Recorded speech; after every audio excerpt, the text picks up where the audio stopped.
साथियों प्रणाम।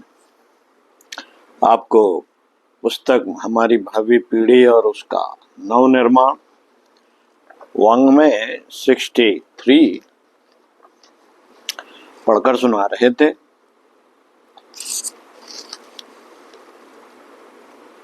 पुस्तक के पृष्ठ 2.23 से पढ़कर सुनाते हैं। केवल पुस्तकीय शिक्षा ही नहीं, बच्चों को अनुभवी ज्ञान भी दीजिए।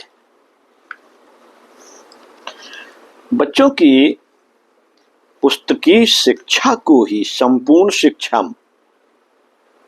मान बैठते हैं।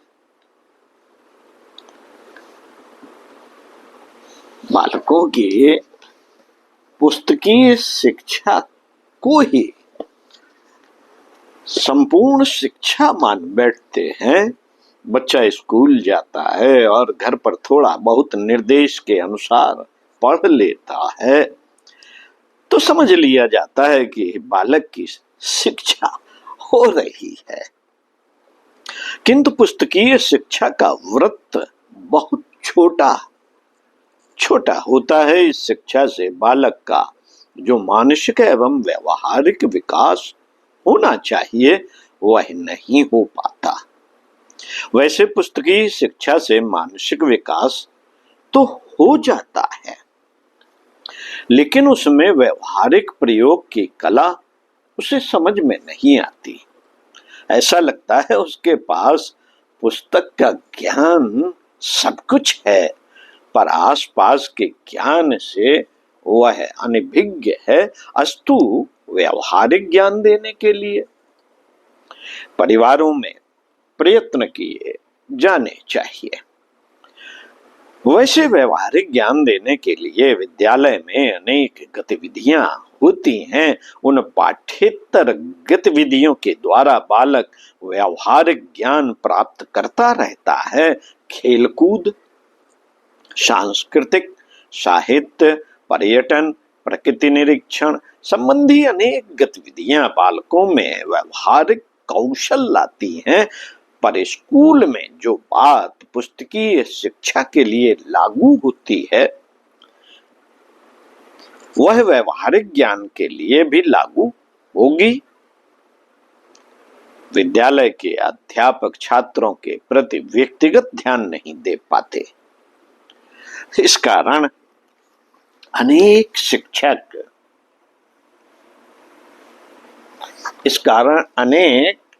झिझक वाले छात्र इन गतिविधियों में भाग नहीं ले पाते। ऐसे बच्चे व्यवहारिक धरातल पर शून्य बने रहते हैं, चाहे वे पुस्तकीय ज्ञान में कितने ही कुशाग्र क्यों ना हो। एक बालक एक विद्यालय के अतिरिक्त एक और एजेंसी है। कौन सी? जहां बालक को ज्ञान मिलता रहता है वह एजेंसी है बालक का घर। परिवार के अभिभावक पर भी बालक के व्यवहारिक ज्ञान का उत्तरदायित्व रहता है, क्योंकि घर पर बालक का व्यक्तिगत ध्यान देते हुए व्यवहारिक ज्ञान दिया जाना संभव है। यह अनुकरणीय शिक्षा घर पर बच्चे की कम आयु से ही प्रारंभ कर देनी चाहिए। इस शिक्षा के लिए घर का कोई परिजन अपना समय निकाल सकता है। इसके लिए सृष्टि की खुली पुस्तक सामने रहती है। केवल उसे पढ़ाने के लिए अभिभावकों के पास कुछ समय होना चाहिए। अभिभावक अपने बच्चों को बाजार, सभा, मेलों, उत्सवों आदि के अवसर पर अपने साथ ले जावें। वहां जिन जिन दृश्यों, वस्तुओं और बातों के बारे में बालक जिज्ञासा प्रकट करे उनका समझाने के साथ ही समाधान भी किया जाना चाहिए। यदि कहीं बात बच्चे की निगाह की पकड़ में ना आ पाई हो, यदि कहीं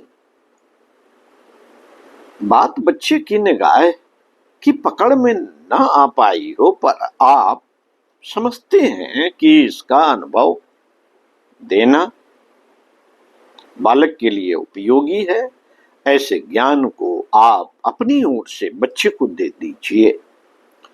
ऐसे अवसरों पर वस्तु के भाव तथा वस्तुओं के उपयोग के बारे में सामान्य ज्ञान देवें। ऐसे समूह में परस्पर सामान्य व्यवहार कैसे किया जाता है, उसे भी बालकों को समझाते रहना चाहिए। जैसे भीड़ में बाईं ओर से चलना, प्रतीक्षा करते हुए आगे बढ़ना, व्यर्थ की धक्का धूम न करना आदि का अनुभव दिया जा सकता है। अभिभावक के पास शाम को घूमने का समय तो होता ही है।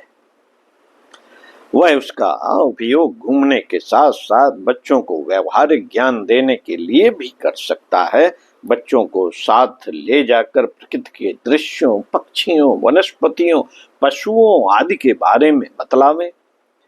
उनके सामान्य उपयोग भी बतलाए जा सकते हैं। प्रकृति के खुले वातावरण में विस्तृत आकाश भी फैला रहता है।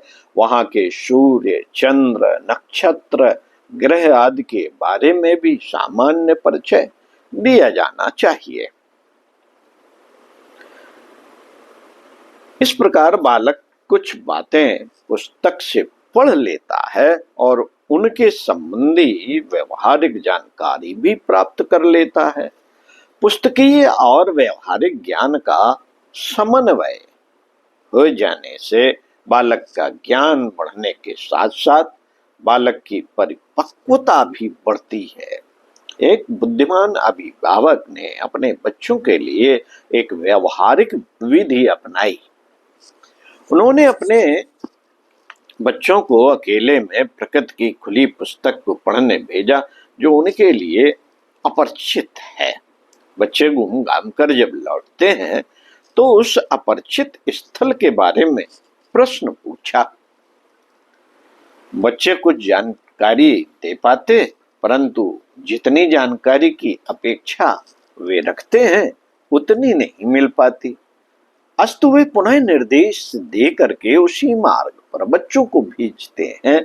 बच्चे निर्देशानुसार प्रकृति को पकड़ कर लौटते हैं। इस बार वे जानकारी संबंधी संतोषजनक उत्तर देते हैं। इस प्रकार केवल प्रकृति की ओर ही नहीं, कभी अपरिचित बाजार में, कभी अपरिचित मार्ग पर, कभी अपरिचित दर्शनीय स्थल पर भेजकर वे अपने बच्चों का व्यवहारिक ज्ञान बच्चों के प्रयत्न द्वारा ही बढ़ा सकते हैं।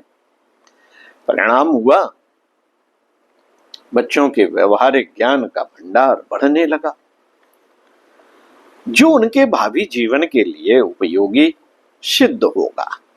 इस प्रकार कुशल और बुद्धिमान अभिभावक अपने बच्चों को अनुभवीय ज्ञान देने के लिए विभिन्न प्रयोग करते रहें तो बच्चे के लिए घर एक व्यवहारिक पाठशाला माना गया है, जहां शिक्षण भी होता है और प्रयोग भी होते हैं। जहां बालकों को इस प्रकार का अनुभवी ज्ञान मिलता रहता है, वहां के बालक बाद में जाकर कुशल और अनुभवी नागरिक बनते हैं। उनमें हर समस्या की गहराई में उतरकर समझने की शक्ति उत्पन्न हो जाती है। वे उन समस्याओं का हल भी सावधानी से निकालने में समर्थ हो जाते हैं। अनुभवी शिक्षा बच्चों के जीवन में सफलता के द्वार खोल देती है। इससे बच्चों में हर क्षेत्र में सावधान रहने की आदत बन जाती है। जिज्ञासु वृत्ति के द्वारा हर वस्तु को अच्छी तरह देखने की वृत्ति बन जाती है तथा हर बात को समझने की क्षमता उत्पन्न हो जाती है। क्यों?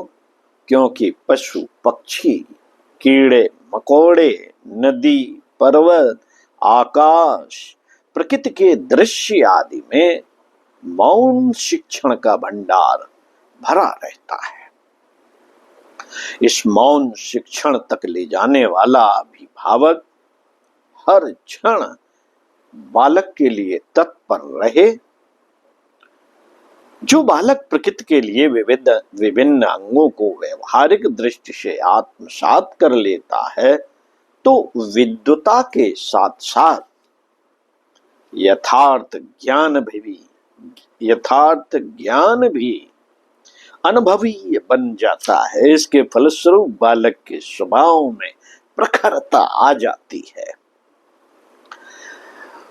उसकी मनोशक्ति विकसित हो जाती है, उसकी आत्मा देदीप्यमान हो जाती है और हर सोपान पर सफलता उसके चरण चूमने लगती है। व्यवहारिक ज्ञान बालक के जीवन रस को हितकारी बना देता है। यह भी तो है कि शिक्षा का अर्थ मात्र पुस्तकीय ज्ञान नहीं है या परीक्षा पास करके उपाधिकारी बन जाना नहीं है। यूं पुस्तकीय ज्ञान के लिए स्वाध्याय करना जीवन के लिए आवश्यक है। परीक्षा उत्तीर्ण भी करनी चाहिए, पर यही पर्याप्त नहीं है। यदि इस ज्ञान के साथ अनुभवी ज्ञान का योग हो जाता है, तो ज्ञान के दोनों पक्ष सैद्धांतिक और व्यवहारिक समन्वित होकर जीवन को प्रशस्त बना देते हैं। जो बालक ब्रह्मांड रूपी विश्वविद्यालय का अध्ययन सूक्ष्म दर्शिता के साथ नहीं कर पाता, तो उसकी विद्यालयीन शिक्षा आधी अधूरी ही रहेगी। पंडित श्री राम शर्मा आचार्य। पुस्तक हमारी भावी पीढ़ी और उसका नव निर्माण। पढ़ते रहिए, कुछ अच्छा। मिलते हैं अगले वीडियो में आपको इसी पुस्तक के साथ। ओम शांति।